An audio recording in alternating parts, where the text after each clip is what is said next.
We are getting ready to set up the incubator. We've got some eggs here from our olive egger hens. The rooster that is with them right now is a prairie bluebill. They're supposed to lay powder blue eggs, but the two hens that are prairie bluebills that we have lay green eggs. There's a little bit of that brown pigment laid over the egg with that blue gene in the shell, so it makes it a little bit more of a green. So we don't really know if the chicks that hatch from these are going to be blue egg layers or green egg layers or olive eggers. We're not quite sure how those genes are going to go together. Our other rooster, we had several generations from him, so we knew what genes he was carrying and what he was putting out in the quality, and we really liked it, and that's what produced our olive eggers here.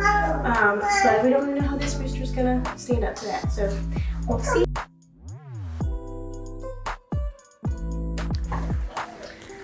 And then we got some brown eggs here. These are from a hen that is half salmon favre and half black copper Morans. So they're a little bit in the middle. I have them here in case we need some more for the incubator, but I likely will not incubate them. They're a little on the small side, and I like to only hatch the really big ones. We want to have an egg that has plenty of space for a chick to grow. We don't want an egg that's going to be really small, so it's going to produce a small chick. They may not grow to full size and maturity, and we want to have good sized hens. We're not trying to create bantams over here or anything. Not there's anything wrong with bantams. Okay, so this is our incubator here. This is a Nurture Right 360.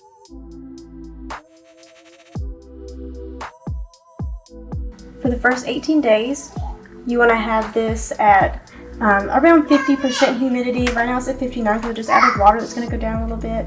You don't want it to be too high because then the eggs aren't going to lose the moisture that they need to lose. But you don't want it to be too low and then they lose too much moisture and then the egg doesn't have room to develop, or the chick doesn't have room to develop in the egg.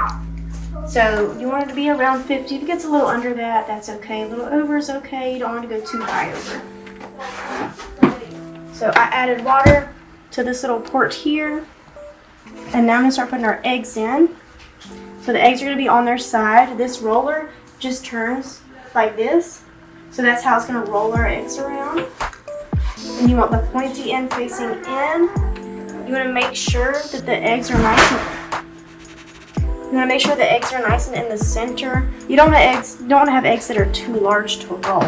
I'm using clean eggs. I did not wash these. You do not want to wash the eggs you're going to incubate. Do not wash them. You want that bloom to stay on there to keep them healthy. You can see our hen, this one hen lays some very nice speckled olive eggs. I love it.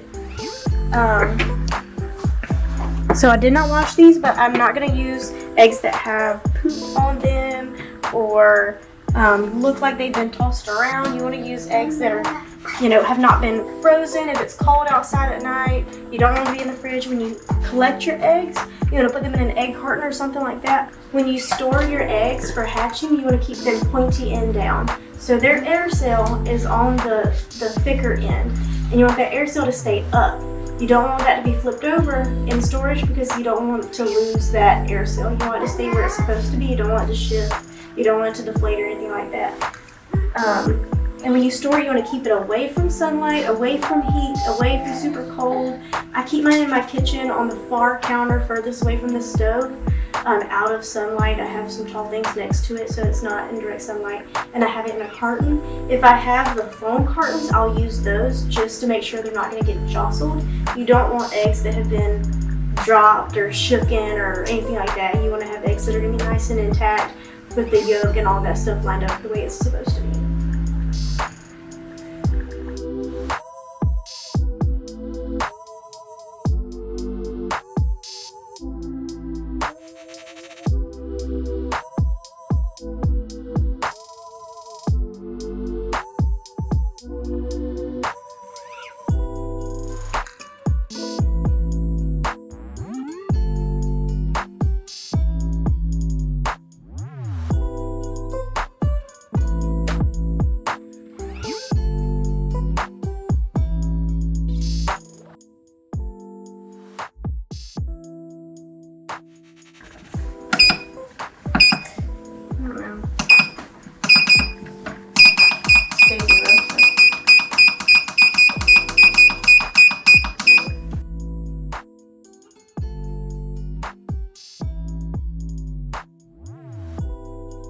So you want to do a trial run.